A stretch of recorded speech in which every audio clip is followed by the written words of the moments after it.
This is The Joe Gaither Show on BamaCentral.com.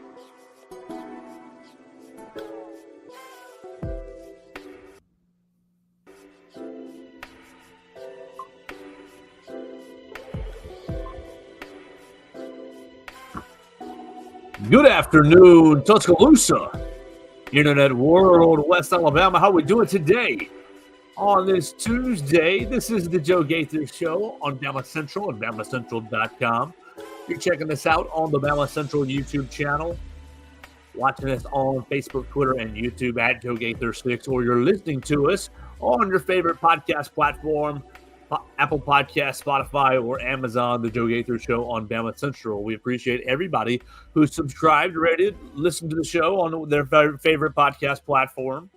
What are we going to do today? It's not like there's a big football game this weekend. Let's kick off the week. We enjoyed our bye week. We got you all the way through the bye week and lots of fun football on Saturday. But it's time to kick off a huge week, and we're going to bring you shows all 4 days of the week as we lead into Saturday's contest. Number 2, Georgia against number 4, Alabama, right there on Saban Field at Bryant-Denny Stadium, 6:30. And so we may as well make that the focus of our show and of our week. And we'll be joined by our friend Will Miller. You follow him at RealWB Miller on the Twitter machine as we talk about several topics getting the week started up. But before we do bring in Will Miller, we need to tell you about our friend Derek Daniel at State Farm. Derek Daniel right here in Northport, Alabama. You can call him at 205-758-3391 for all of your insurance needs. Home, life, auto insurance, renter's insurance, whatever you need on an insurance front, you can call Derek Daniel at 205-758-3391. He's got a great team. Red, Reese, and Victoria, they'll be happy to get you on the phone, get you a very quick quote, or walk you through any insurance questions that you have.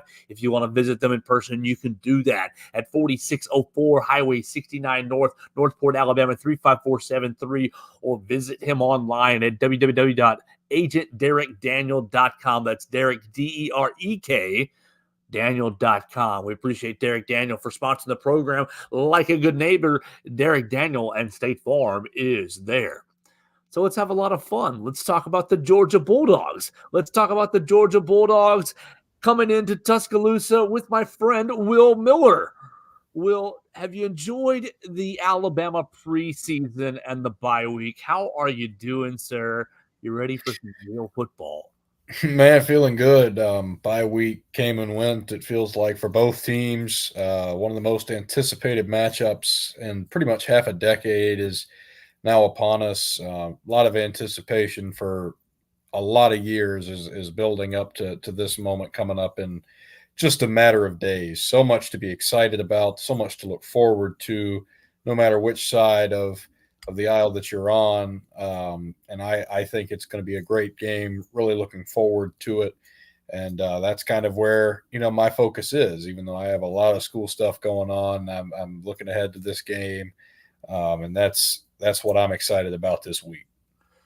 Will is a senior at the University of Alabama. He's also writing for us right here at Alabama Crimson Tide on SI, part of the BamaCentral team. So we appreciate you cutting out some of your time, Will. Will help me because I've got two minds battling against each other, as I often do. Two thoughts battling against each other, as they very often do in my life. My one thought is, oh my gosh, I love football. I can't wait for this game. Two of the best football teams in the country, Alabama, Georgia, right here in my backyard. It'll be 2 miles away from where I am. The hoopla is going to be out the wazoo. And so you look at it on paper, the excitement couldn't be any higher. But then the contrarian in me, the devil's advocate that always lives in me, the whataboutism that always kind of, sits in me, says, Joe, this game doesn't matter. It doesn't matter. I think, oh, shush. It doesn't matter. Oh, shush. Oh, Alabama, Georgia, they're still going to be in the playoff. It doesn't matter. Alabama, Georgia, they both could be in the SEC championship game. It doesn't matter. Shush. How do we balance these? Who wins? Are we excited about a high-level football game, seeing Carson Beck, seeing Jalen Milroe, two of the best quarterbacks in college football, go head-to-head, seeing Kirby Smart right here in my backyard? I mean, it couldn't be any better. The weather looks like it's breaking your way. It's ESPN College Game Day. How do you balance the two with you've got a great football game on Saturday and, in the grand scheme of things, it may not matter? It does matter, and I'll give you one key reason why it just might carry more weight than maybe you gave it credit for just then. No more divisions in the Southeastern Conference, and that is going to come into play, I feel like, with a variety of different teams. You've got Texas right there at the top of the totem pole, looking for my money like the best team there is. Obviously, Georgia right at the top of the heap, Alabama number 4. The SEC dominating the top 10 in these college football rankings right now. You look at Ole Miss, you look at Tennessee, you look at Missouri right there. And for the simple fact that a lot of these teams could finish in tiebreaker situations for those two spots that are going to be decided for the SEC championship game in Atlanta, that's going to go to number 1 and 2 in the conference. It's no longer going to be about who will win the SEC West, who will win the SEC East, as it might have been about in the past, as it would have been about 4 years ago, the last time Georgia came to Bryant-Denny Stadium under a vastly different set of circumstances in every quantifiable fashion. But you look at teams like Ole Miss, for example. Ole Miss and Alabama are not playing this year. You look, obviously Missouri is playing Alabama, but Missouri's schedule, Missouri plays Alabama and I believe Texas, but they win one of those two games and they're right up there as potentially a one-loss team. Ole Miss could be a 0 or 1-loss team. Georgia or Alabama could be a 0 or 1-loss team. Tennessee.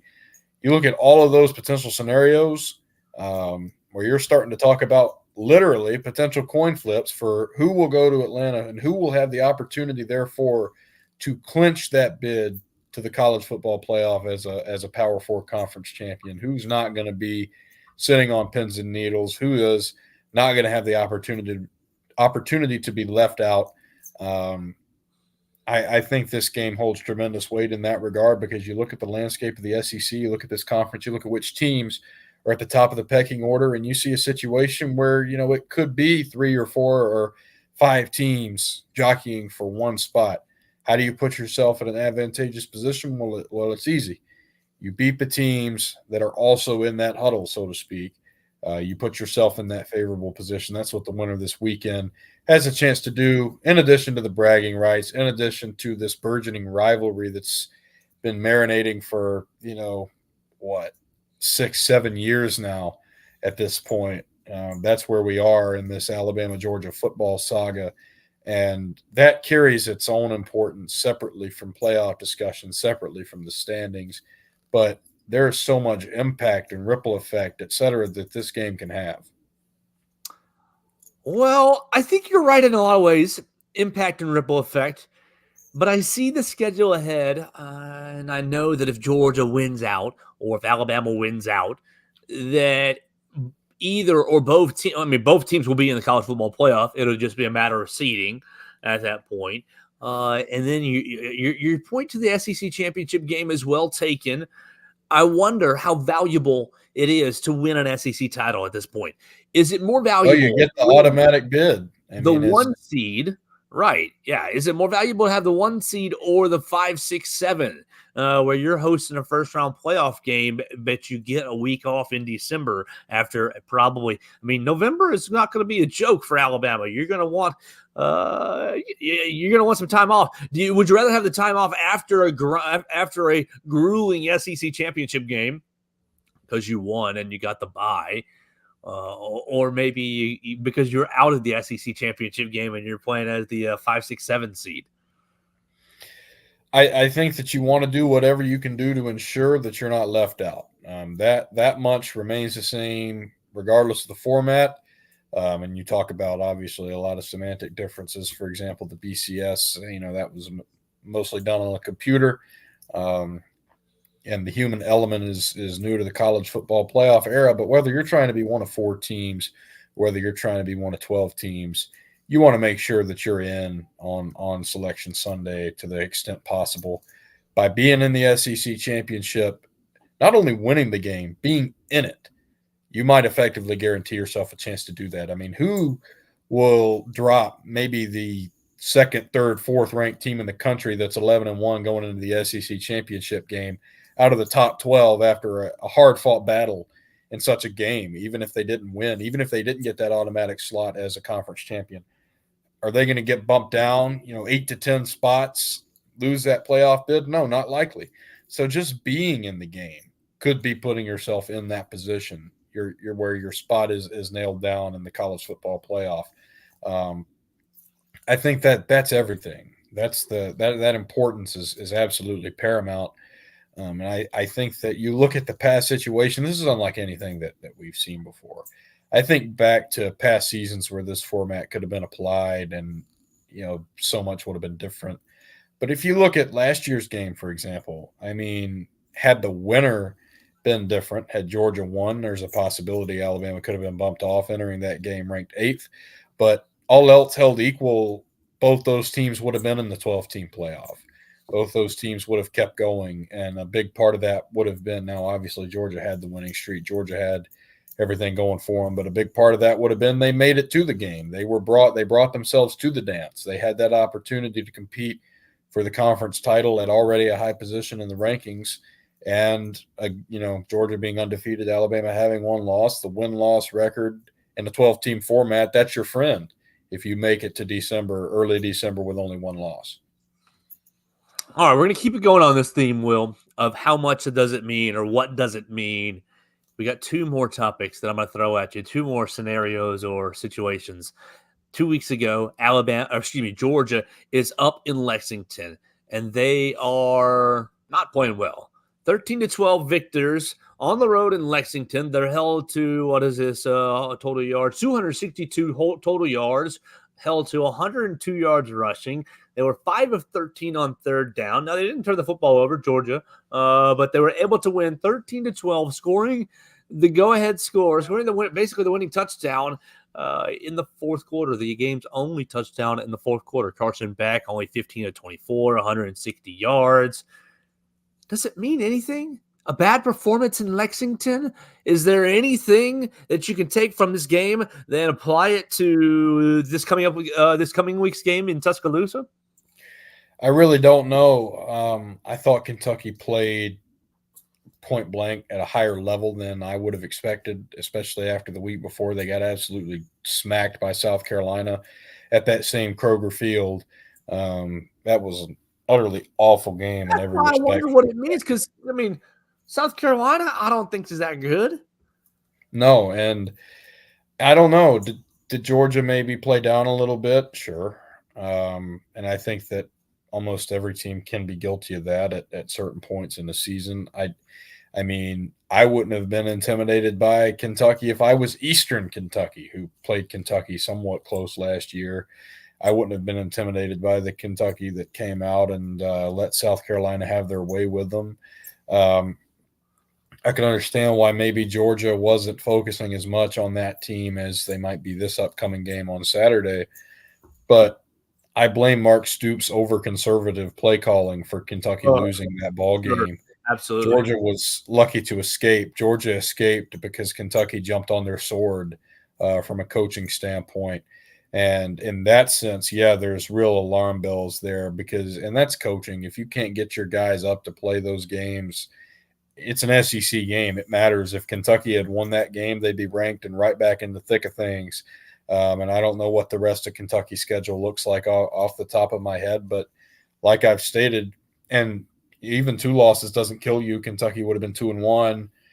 Like I said, in the rankings, they're right in it if they win that game, and all of a sudden Georgia's the one on life support. And that's another side of the coin that you've presented, Joe, in this 12-team playoff era, where you're talking about potentially a fatal blow had Georgia lost that game. I think Georgia obviously is the better all-around team. Clearly better coached was Georgia.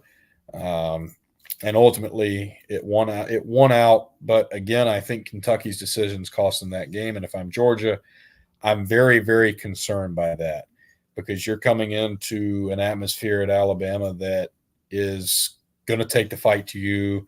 going to be intent on winning the game at any cost. I don't see Kalen DeBoer punting in the same situation that Mark Stoops had, both because as an offensive mind more so, I just don't think that's what Kalen DeBoer is going to do on the plus side of the field, but also because this type of game has the kind of weight on it that is why TV networks have ultimately shelled out billions and billions of dollars, throughout the years on college football rights.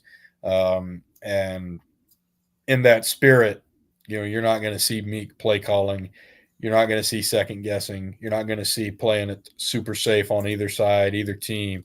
I think it's a different paradigm, a different perspective. And I think if you're Georgia, you can't prepare like somebody's going to give you anything in this situation. Whereas if it's Kentucky, I mean, I don't know. Mark Stoops has done this sort of thing in the past. If you expect to see stuff like that from him, and they did, you're not going to see the same kind of stuff when it's Alabama, when it's one of your hated teams, a team that wants to beat you, the fan base wants to beat you, the coaching staff wants to prove something and beat you, and the players certainly, even though they just won in December, want to beat you. You're not going to see that same kind of stuff. Oh, you just dropped the line on the topic number 3 of this. What does it mean? You said they won in December. Exactly. 9 months ago, Alabama beats Georgia 27-24 in Mercedes-Benz Stadium. You and I are sitting right next to each other as the game unfolds. Same quarterbacks, lots of the same faces on the field. Yeah, some turnover, and definitely turnover on the Alabama sideline. Does last year's game 9 months ago, does it mean anything for Saturday? That's a strong question. I think you have to put it in the rearview mirror one way or another, either side. Now, if you're Georgia, it's one of the few things that you have that you can legitimately use as fuel. Kirby likes to go on his little locker room rants about how, everybody doubts you, everybody doesn't believe in you, this, that, and the other. None of it's true, but part of the coaching is you've got to get your players cleaner. That was a part whole of lot that cleaner. Is right. Yeah, I don't think our boss Chris Wall, shout out to Chris, would love it if we gave a word for word reenactment of such a speech. But bleep the bleep the bleep the bleep bleep right, bleep. no, You guys, exactly. Georgia, bleep the bleep the bleep Alabama, But bleep the bleep the part of the bleep. coaching, You got to bleep get your the guys bleep. fired up, and Kirby does a good job of that. But if you're Georgia, that is some bulletin board material. They stopped your streak. This Alabama team that everybody said, they're not like Bleep Alabama teams of the bleep, past. bleep, bleep. Take this up, bleep, bleep, bleep. Play harder, bleep, bleep, bleep. They bleep. don't pack the same punch. They got quarterback issues. They got issues, this, that, and the other, and they go and win right in your backyard, knock you out of the playoff, Put deny you in you the the face, opportunity. bleep, bleep, bleep. Just bring them the fight, bleep, bleep, bleep. Come Right. on, dogs. And this is the opportunity that you have to give some bulletin board material to actually light some of that fire under their backsides with legitimate material. Hey, they beat you. They cost you the chance to three-peat. Maybe you took all that out on Florida State. I mean, we've certainly seen the residuals of that on Florida State's. But speaking of backsides, on Florida State's backside, they have struggled as mightily as any team in recent Power 4 history after the things that have taken place over the last 9 months. But if you're Georgia, yeah, you've got some material to go on. If you're Alabama, you still have a lot to offer in terms of this game. If you're Kalen DeBoer and this largely new staff, this is your prove-it moment. This is the game you can put your stamp on the SEC in the early going. I mean, I think both teams are going to have plenty in the way of mental stuff for this game. Is one of those things going to be the SEC championship game last year? For Georgia, oh, absolutely. For Alabama, I don't know. I would say it's a toss-up. So many new faces, so much new stuff that I don't know how much of that is making the SEC title game last year the front burner item. All right, we're hanging out with Will Miller. You follow him on the Twitter machine at RealWBMiller. He covers the Alabama Crimson Tide for us right here, Alabama Crimson Tide on SI. Will, let's go into the game real quick. Look at one little matchup. Everybody, I mean, they say it's a matchup, but they'll never be on the field at the same time. They're not playing against one another, per se. Jalen Milroe, Carson Beck. You had Carson Beck and Quinn Ewers going back and forth for SEC quarterback, first-team quarterback, preseason quarterback. Jalen Milroe coming in at third in that list. But Jalen with 14 touchdowns, responsible for 3 weeks. And he's obviously playing at home. Had some success this year already in the Kalen DeBoer offense. Clearly still some steps to take. But Carson Beck, has just been Mr. Accurate, Mr. Good Decisions. I'm pretty sure I saw no interceptions for the year. I know he didn't throw an interception against Kentucky or Clemson, so I'm pretty sure he didn't throw one against Tennessee Tech. I didn't look into that game as much. What do you think here? Quarterback matchup. Who would you rather, evaluate him, and who would you rather have? It depends on obviously the scheme, and I know maybe that's a political answer, but both guys work well in their respective systems. I don't understand why people are so concerned about this Alabama offense. They haven't gotten it perfect.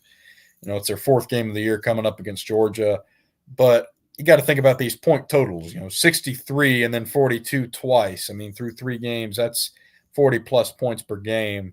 An incredible mark for a new coaching staff and a new system that you expected some of these things from. Kalen DeBoer, not only good offensive mind, but also with quarterbacks. You look at his work with Michael Penix over the years in 2 different stops, Indiana and Washington. Kalen DeBoer's development of Michael Penix was a big part of Indiana having the flash in the pan success that made Tom Allen a lot of money the year after Kalen left to replace Jeff Tedford at Fresno State, and then turn Jake Hayner into a guy that can stick on an NFL roster. Who would I rather have developing a quarterback? Probably Kalen DeBoer. Which quarterback would I rather have? That's another question entirely. Carson Beck is a guy that has a pretty high football IQ. Is he the dynamic talent that maybe the media has presented him as from a national standpoint? I'm not certain of that. But Carson Beck, like you said, he makes good decisions with the football. He takes care of the ball. He doesn't try to overextend himself in the offense. Does he have the same level of athleticism that Jalen Milroe does? No, he doesn't. Jalen Milroe, arguably the most athletic player in the country. And the Alabama offense provides him ways in which he can utilize that. A good long-range passer. He's put some of that on display. Obviously, he can still run with the best of them. He's got speed. He's got the big playability. It's an intriguing matchup in that sense, which is going to win out. Obviously, both teams with some things to hash out in the trenches, maybe not as dominant in those areas as each team, has been in the past. But I think still really good. And obviously this Alabama offensive line has been thrown into disarray by some injuries that are just patently really unfortunate. Caden Proctor getting injured in warmups, prior to the first game. I'm not trying to dance around the question, Joe, which quarterback would I rather have? If I'm each team, I'd rather have the coach. If you're Coach Miller and you can pick one for a game. If I'm the coach, I'm going to pick Jalen Milroe. I like the athleticism, the downfield ability. I think that sort of thing could get us out of jams if it's my personal team, and I'm the one calling the plays. I feel like, for example, busted plays, broken plays, rather have Jalen Milroe, rather him extend the play in ways that Carson Beck can't. I think either guy works well in the 2-minute, or in tight situations. You saw, Carson Beck lead drives late in the Kentucky game to ultimately get Georgia back on top for good. I'm picking Jalen Milroe if it's me, because that's the way I would call an offense. I'd also run the ball a lot. I'd call read options because, I like Navy as a kid. I'm going to call a read option or two during the game. And you've seen Navy have a lot of success against Memphis, a team that seemed to be racing out to get that group of 5 bid for the playoff. And then all of a sudden Navy runs all over them. But point being, what I would call in an offense, Jalen Milroe adds more to. Maybe that's not the same answer other people are going to give you, but that's me. There you go. We're hanging out with Will Miller, and we're talking about Alabama and Georgia this weekend. As we continue, or before we continue, let me tell you about our friends at Purple Turtle Roofing. They're the most reliable residential roof replacement company in Alabama and Mississippi. Purple Turtle Roofing, whether it's addressing leaks, storm damage, or general wear and tear, they're going to be there to deliver exceptional roof repair for your property. Purple Turtle Roofing is the leading expert in local residential roofing solutions, specializing in providing unparalleled service and quality craftsmanship for all your roof replacement needs. Call Dustin Foley and his team today at 877-PT-ROOF-5 for your free roof inspection. That's 877-787-6635 to schedule your appointment, and one of their qualified employees will come check out your roof for free and make sure you're prepared for any and all of life's storms. Visit them online today at roofturtle.com. That's Purple Turtle Roofing right here in Mississippi and Alabama. We appreciate Purple Turtle Roofing for sponsoring the program. Let's keep it going with Will Miller. All right, Will, we're hanging out here on the precipice of the biggest game in college in college football. Let's talk about guest picker, right? It's going to be the first time that Alabama is hosting College Game Day since last year. Alabama hosted it twice last year with LSU and Texas coming to town. Alabama going 1-1. You had Joe Namath, and you had Nate Bargatze, the comedian. I talked about it on today's Just a Minute. I'm going to throw several names at you. You can see who you like, and you can see who you add to it. But I think it would be great television to have not only Miss Terry up there, but Miss Terry and Kristen Saban on flank Coach Saban on his right and on his left with both of his ladies. And put him in an awkward position. Put him on pins and needles because I'm sure he'd be worried. Not about what Miss Terry would say. She'd keep everything PG and keep everything really rated G and great.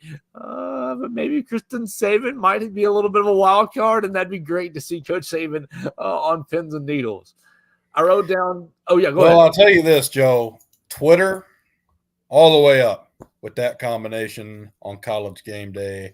I'll tell you this, it'll be the kind, if that were to happen, not that I think it would, but if it happened, you would want to be on Gump Twitter for that. All the, screen grabs and, recordings, memes, et cetera, from that one way or the other. I think it's a place you'd want to be. It'd be a build of its own to the game itself as well.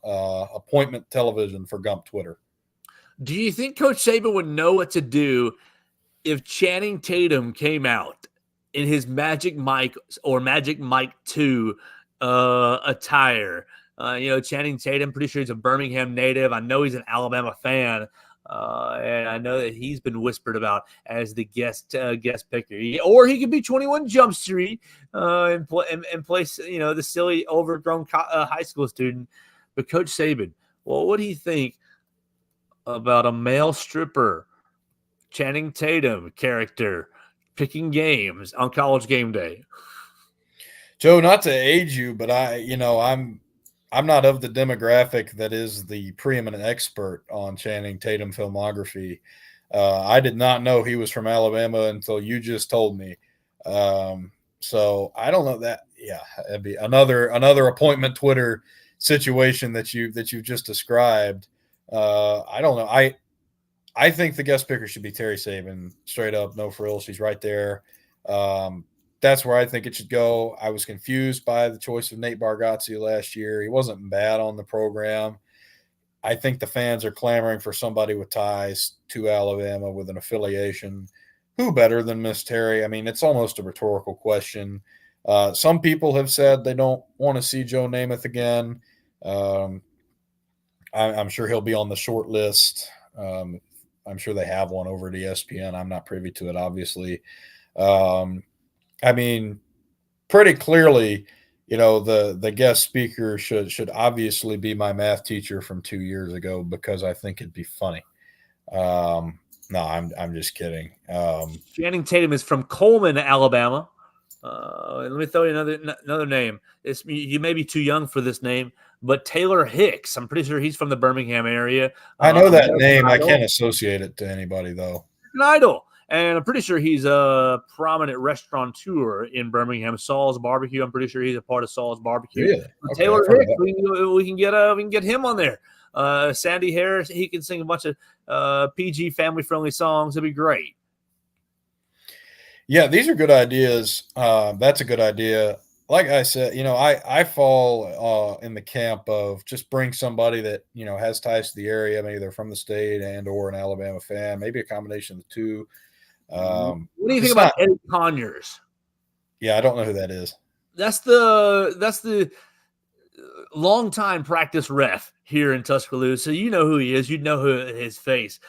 He's probably about 150 years old. Actually, no, he's probably about 93. But he's been out there as a practice ref for ages and ages. You've seen a bunch of stories on him. I think that'd be he could sit up there and tell practice stories on Coach Saban. Oh no, that'd be fun.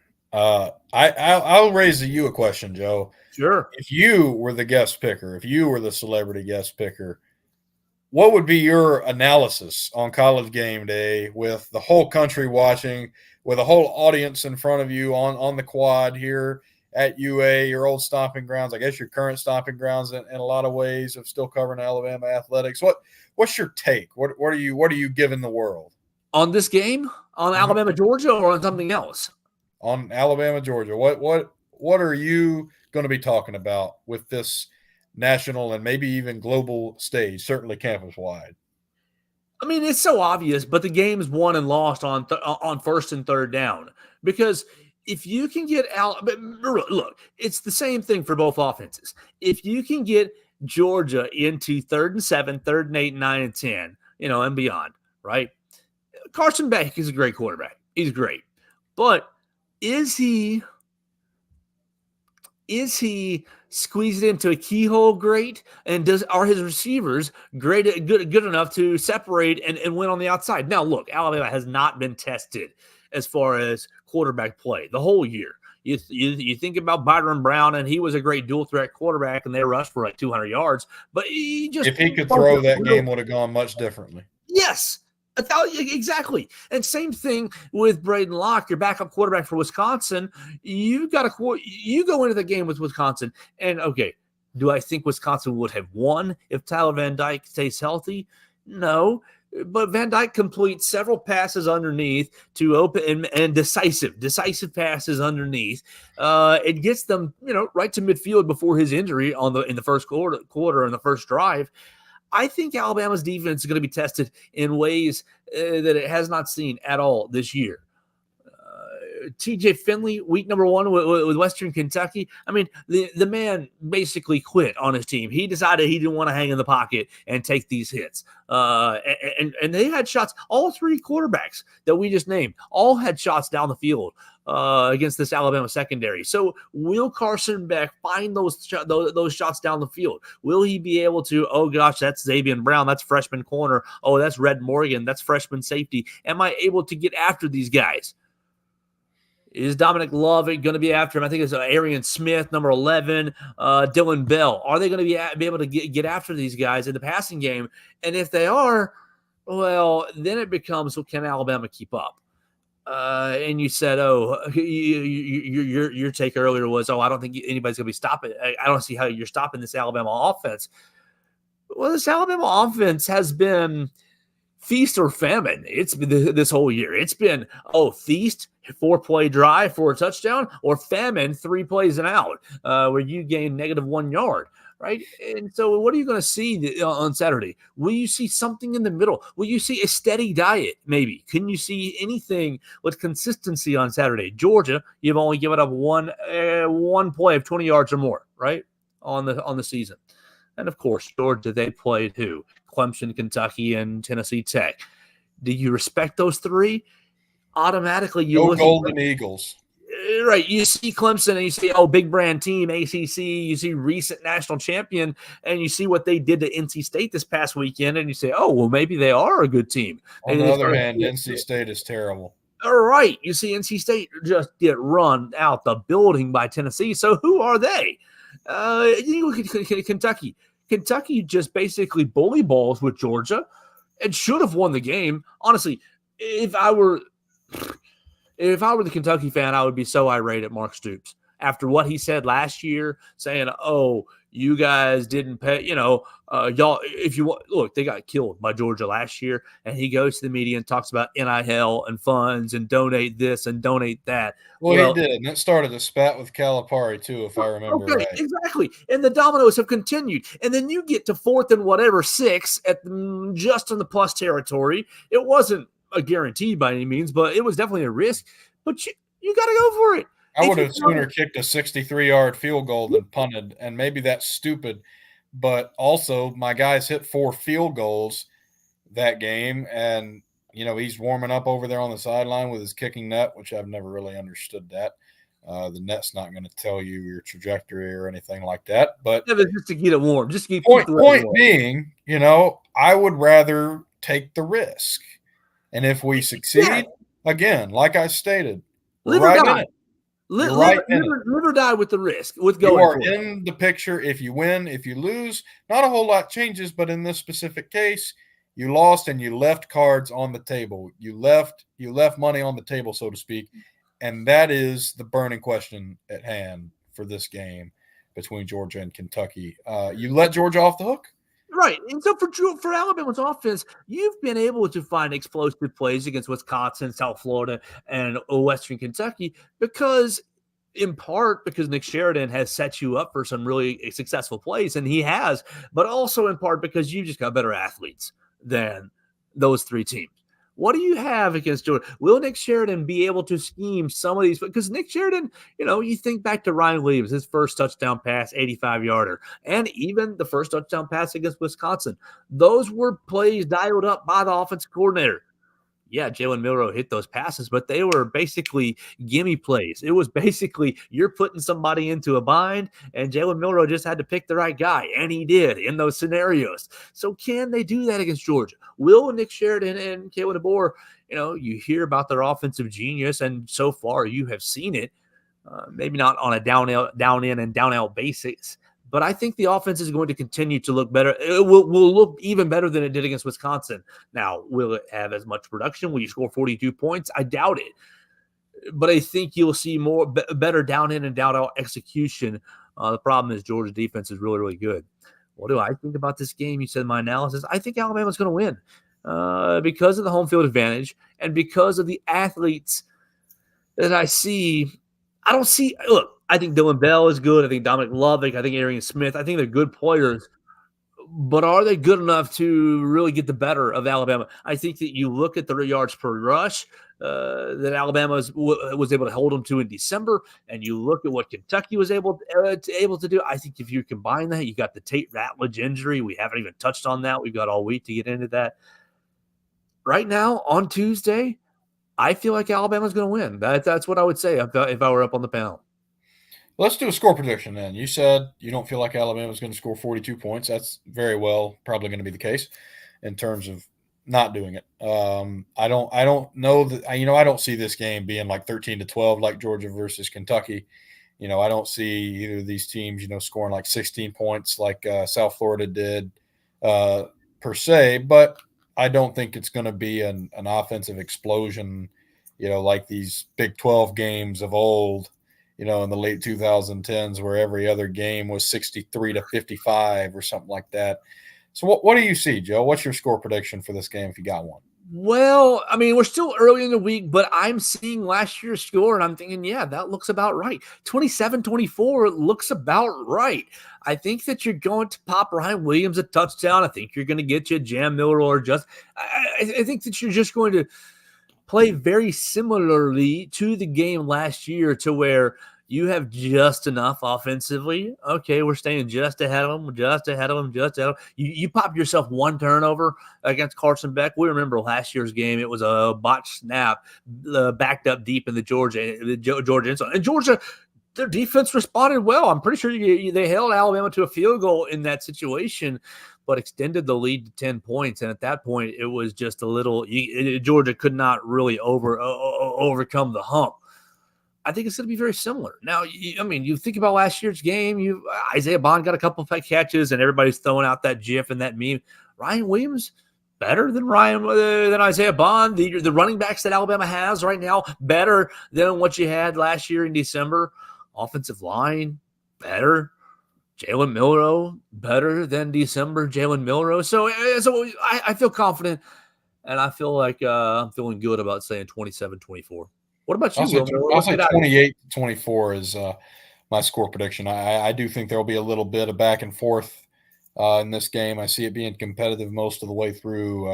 Obviously, one possession final score obviously really implies that. But I don't know if either fan base is going to have a lot of room to breathe. I think they're going to take it to one another. You're going to see the passion, the intensity. But I also think you're going to see really good quarterback play. We've talked about that matchup. If each team – minimizes turnovers, I don't see either side running away with it. I see a fairly even matchup with obviously really good teams on both sides. Home field advantage counts for something. And this is going to be a big atmosphere, even more so, I think, because the last time this game happened, it just wasn't the same kind of experience with COVID and everything. I think you're going to have a lot of people with that pent up over 4 years because, if you think the college football world forgets anything, particularly in the SEC, I have some beachfront property in Iowa to sell you. But that's what I think you're going to see out of this game, down to the wire. Everything you'd want to see, as an objective observer from a game of this magnitude. He's Will Miller. You're following him at Real WB Miller on the Twitter machine. He's covering all things Alabama Crimson Tide for us right here at Alabama Crimson Tide on SI. Will, I'll see you on Saturday, my man. Yes, sir. I'm looking forward to this weekend. I just know this week is going to crawl towards Saturday afternoon as we anticipate this game. Man, looking forward to seeing you. Looking forward to covering this game. Absolutely. He's Will Miller. Go give him a follow, and we'll catch up with him on Saturday. So what we're going to do tomorrow, you might enjoy it or you might hate it.